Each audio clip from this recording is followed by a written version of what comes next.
Tudo bem, pessoal? Aqui quem fala com vocês é o Guilherme Carvalhal e no vídeo de hoje nós vamos dar continuidade à nossa série comentando sobre o livro Uma Teoria da Justiça, do John Rawls. Então já deixa aí a sua clicada em curtir e se inscrevam para acompanhar o nosso conteúdo.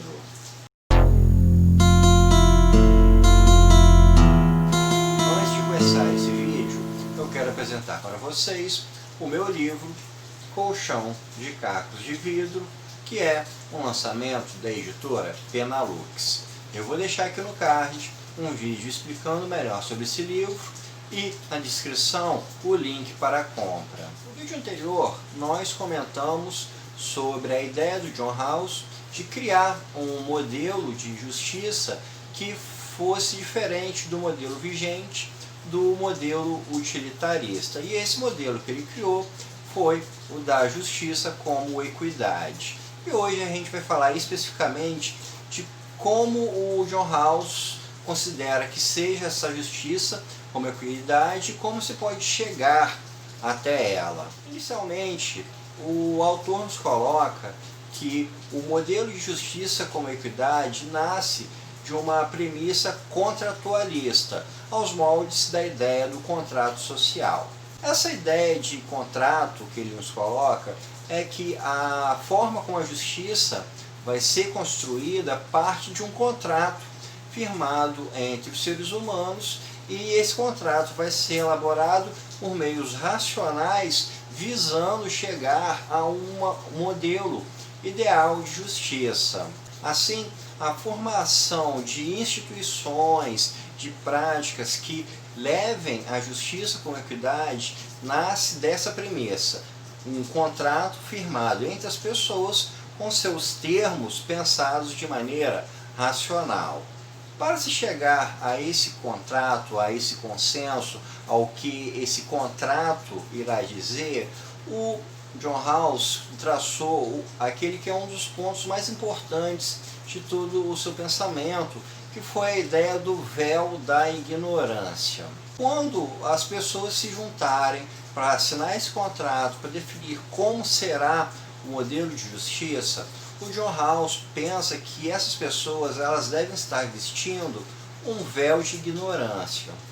Esse véu de ignorância é uma metáfora que ele faz para você ter um pensamento de que ninguém consegue conceber como ela vai nascer dentro dessa sociedade. Ninguém vai saber qual será a sua posição originária. E por não saber a posição originária, a tendência é que as pessoas pensem em instituições que sejam o mais justas possíveis.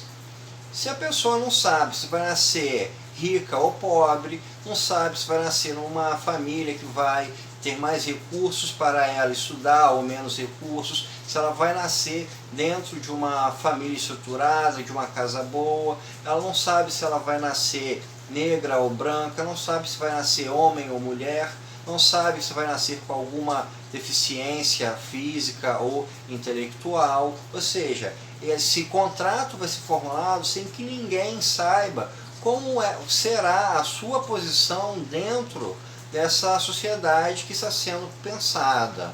Se uma pessoa não sabe se ela pode nascer pobre ou nascer rica, de qual forma ela pensaria a distribuição de bens, a distribuição de riquezas dentro de uma sociedade? Ela seria favorável a um modelo em que um pequeno grupo acumula muita riqueza e a imensa maioria fica com uma pequena parte disso? Pensando de uma forma racional, a tendência é que as pessoas sejam contra isso. Porque se elas forem a favor de um modelo onde há uma grande acumulação por poucos, ela automaticamente está aumentando a sua chance de nascer numa situação ainda pior. Se numa sociedade 10% das pessoas são muito ricas e os outros 90% das pessoas são muito pobres, a chance da pessoa nascer muito pobre vai ser de 9 em 10 e a chance de nascer rica 1 em 10. Então a pessoa vai estar automaticamente se condenando ao ser favorável a algo assim. Então imagine que, ao se pensar no modelo de justiça dessa sociedade possa-se conceber um modelo em que 70% das pessoas sejam classe média, 15% ricas e 15% classe média baixa.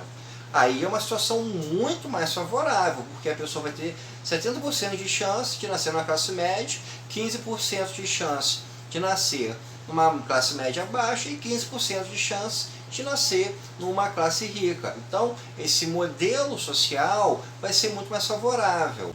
Assim, o véu da ignorância é uma forma que o John Rawls estabeleceu para que haja uma transcendência, para que se seja definido como vai ser o modelo desse contrato, como vai ser o modelo das instituições que vão moldar a uma sociedade mais justa. Se as pessoas não sabem onde vão nascer, racionalmente elas tendem a querer que toda a estrutura seja bem mais igual. Diferente, por exemplo, de uma pessoa rica, ela já é rica, então ela vai ter muito mais resistência a uma medida que vai torná-la menos rica para distribuir para os pobres. Ao se formar esse contrato através do véu da ignorância, o John Rawls coloca dois princípios que vão nortear toda a construção das instituições, dos valores, das leis, de tudo que vai nortear essa busca pela justiça. O primeiro desses princípios é o princípio da liberdade. Aí são as liberdades como a gente já bem conhece. Liberdade de ir e vir, liberdade de pensamento, liberdade de associação, liberdade de fazer o que você bem quiser com a sua vida, contanto que isso não gere nenhum problema aos outros, etc. Já o segundo princípio é o princípio de natureza econômica, onde o John Rawls vai pensar a questão de se distribuir a produção, se distribuir os bens de uma forma mais justa. Esses dois princípios eles são hierárquicos. O primeiro princípio prevalece sobre o segundo, ou seja, a liberdade ela é prioritária em relação a questões econômicas. Não se pode, então, dentro do princípio da justiça como equidade, considerar que o desenvolvimento da economia, a distribuição dos bens, vai ser almejado mediante o cerceamento de direitos. Algo que a gente vê bastante em diversas ditaduras, em que ditadores alegam que perseguição a inimigos políticos, censura, prisões arbitrárias seriam ferramentas para um bem maior de desenvolvimento econômico. E o John Rawls discorda disso. A liberdade sempre vai ser prioritária. Não se pode negar a liberdade da população em prol de um interesse de natureza econômica. Esse princípio da economia é dividido em dois pontos. O primeiro ponto diz o seguinte, que as diferenças que vão existir dentro da sociedade devem existir de forma a serem vantajosas para todos.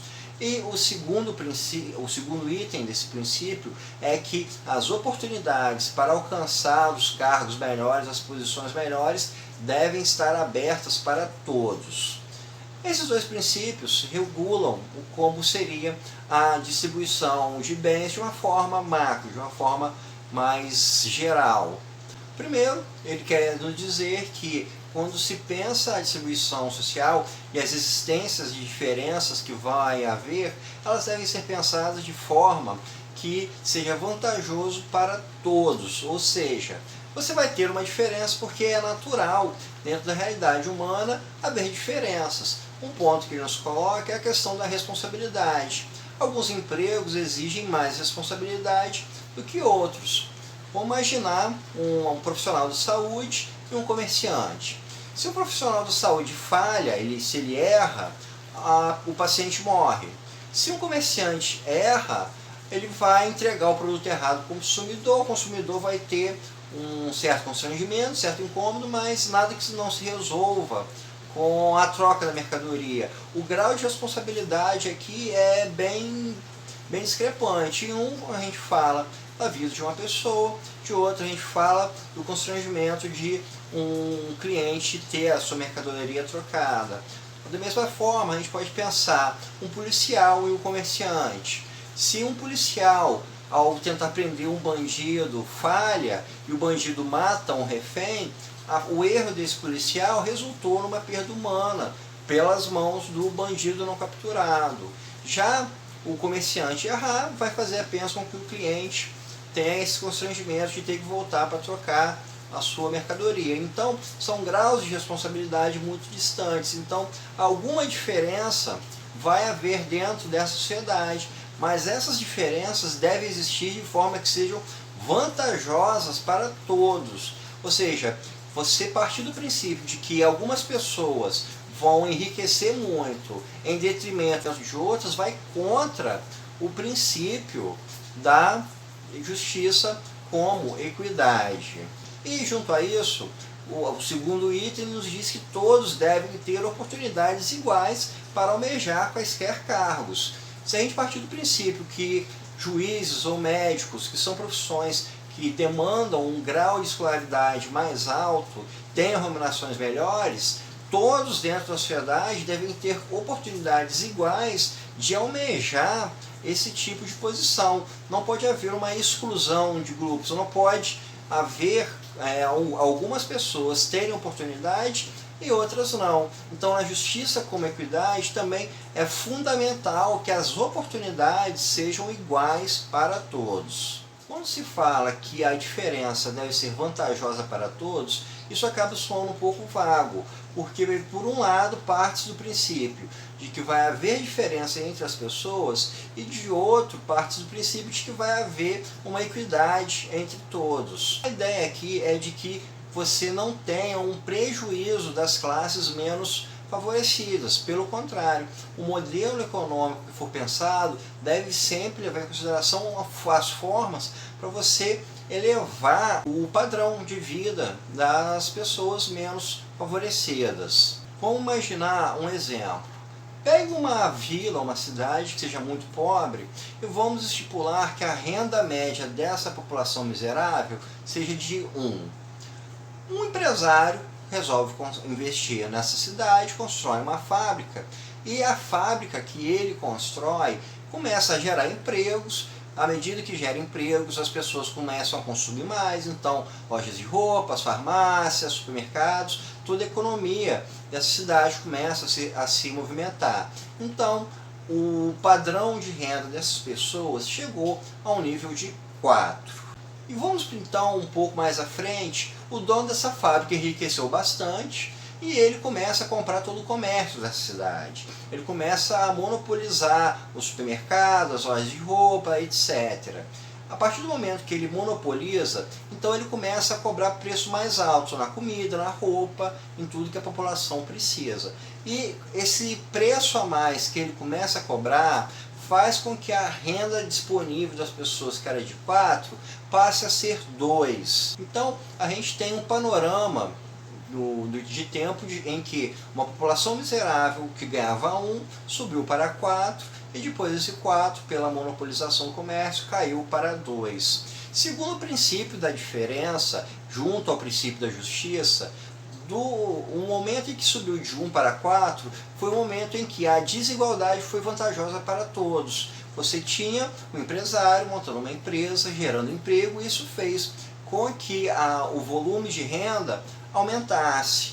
Já a partir do momento em que o monopólio que esse empresário consegue do comércio faz com que a renda caia para 2, aí você já tem o princípio da diferença indo contra o princípio da justiça como equidade. Então a gente consegue enxergar como que esse princípio da diferença consegue casar junto com o conceito de justiça como equidade, através das diferenças sendo vantajosas para aqueles que são das classes mais baixas. E se essas diferenças agirem de uma forma contrária, prejudicando, então a gente já não vai estar mais falando de um modelo de justiça como equidade. Dessa forma, a gente encerra essa nossa breve série comentando sobre esse livro. É um livro muito amplo, um livro muito complexo, e eu trouxe as ideias mais gerais que podem ajudar quem pegar para ler a compreender melhor. nós vimos que o John Rawls pensou em um modelo diferenciado de justiça, um modelo diferente daquele do utilitarismo, que esse modelo nasce de uma perspectiva contratualista e que esse contrato ser firmado, ele vai ter um modelo transcendente através do véu da ignorância, em que as pessoas vão tomar as decisões sobre como será a sociedade sem saber como, em qual posição elas estarão. Também vimos os princípios que devem nortear esse contrato. O primeiro, o princípio da liberdade, de todas as liberdades individuais. Em seguida, os princípios econômicos, em que as diferenças devem ser vantajosas para todos, em que a igualdade de oportunidade deve estar aberta para que qualquer um possa almejar os cargos melhores. Então, pessoal, isso é tudo por hoje. Espero que vocês tenham gostado e até o nosso próximo encontro.